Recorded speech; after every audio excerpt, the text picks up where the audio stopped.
we'd be remiss if we don't talk about the second album, since that one obviously has That's the one. the Yes. classic track, Magnet and Steel. Well, it's got a couple of classic tracks actually, but yeah, Magnet and Steel especially. And it was written during the recording of the first album when Stevie was doing background vocals for one of my songs. That song I mentioned earlier, that Tunnel of Love song. She does this wailing banshee crazy stuff that she was into singing that. And I was quite moved by that performance. On my way home to Pomona that night, it was like 4:30 in the morning, we got on the 101 freeway going east, and a car pulled in front of me. And it was the kind of car we used to call the pimp mobile. It was like a lowered Lincoln Continental with a diamond window in the back and lighting underneath it, the whole deal. You know, it was really, really pimped out, as they say. And I noticed the license plate said "Not Shy," and for some reason I took that as a message. I often do that. You know, if you're in a supermarket and you're just walking around and someone has taken something and decided not to buy it, but put it out of place somewhere on the. Many times I'll look at that and I'll go, that might be something good. So that's the kind of person I am. I look for things like that. These. I'm with you. Irrational signs from the universe. Anyway, so I took that "Not Shy" thing. I had been working on a song to bring back that 50s feel. The Stroll is the name of that beat, and it's that,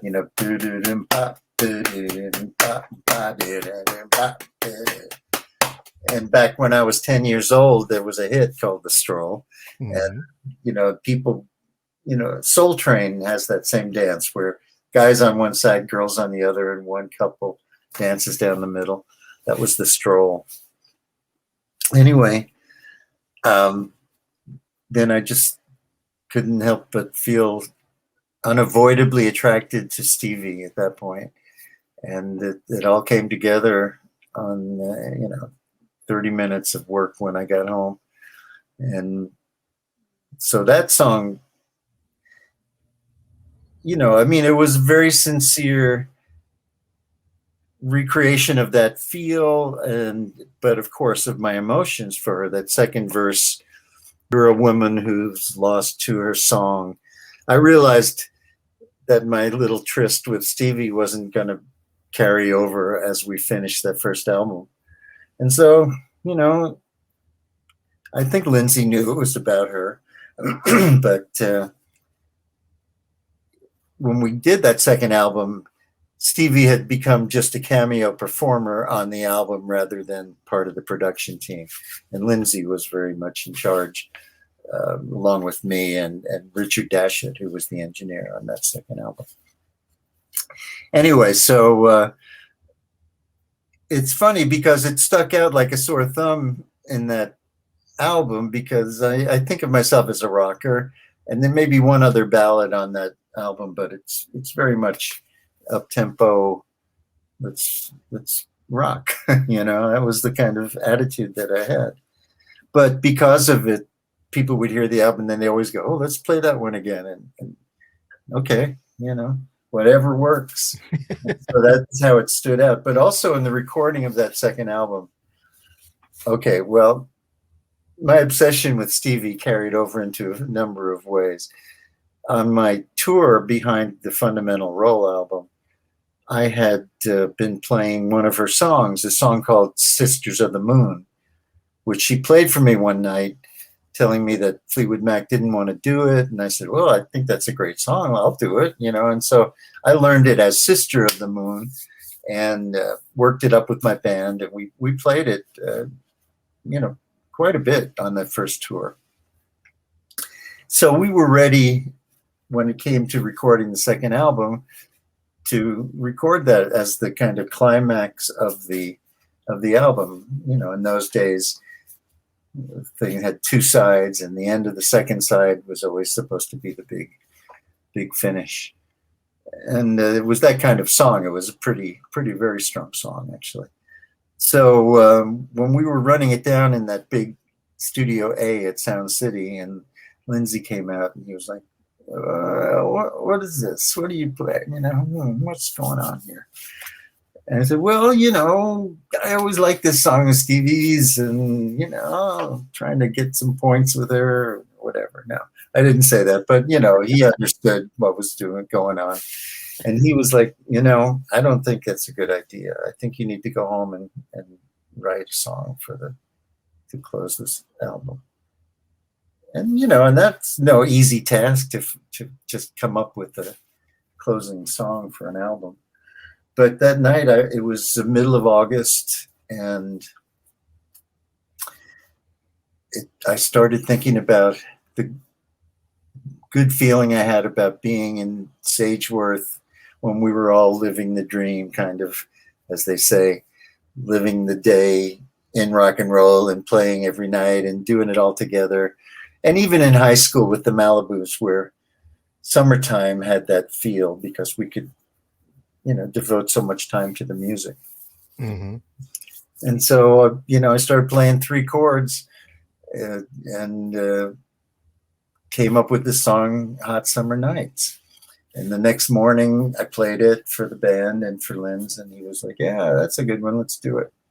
So the original recording on the album is a little slower than it evolved to be because it's become really the closing song for most every set I play.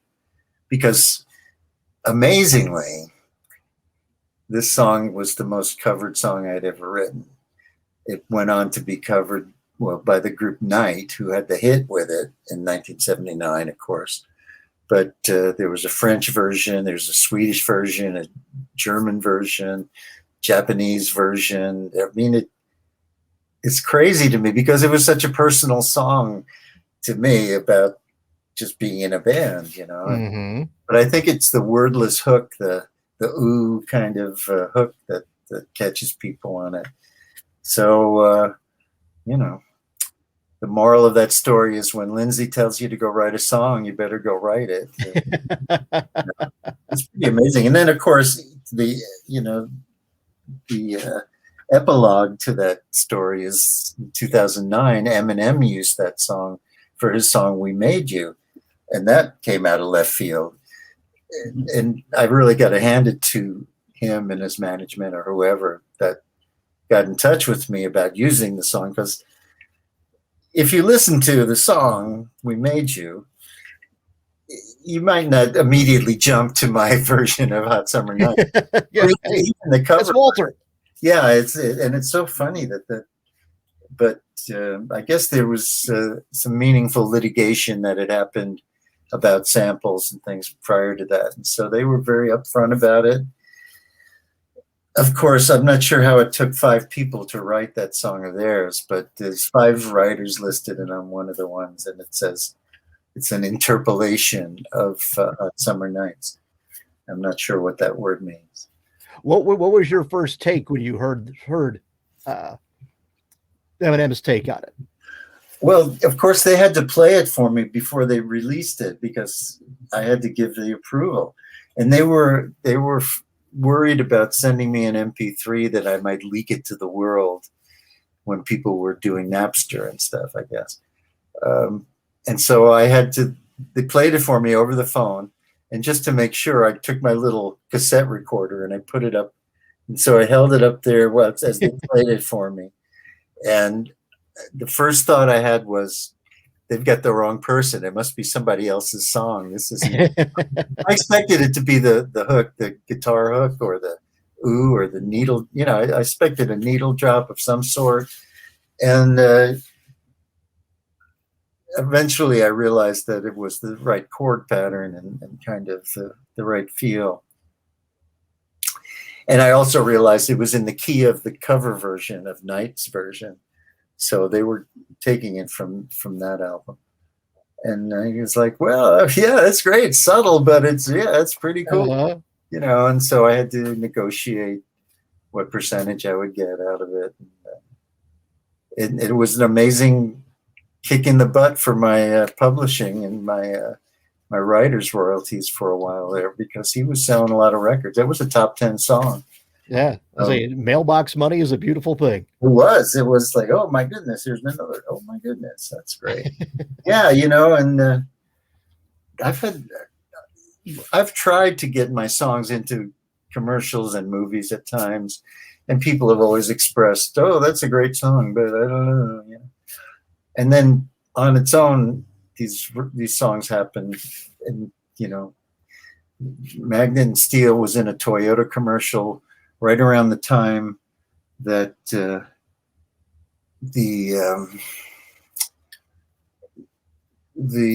Iraq war was about to start, when they were talking about bombing Baghdad.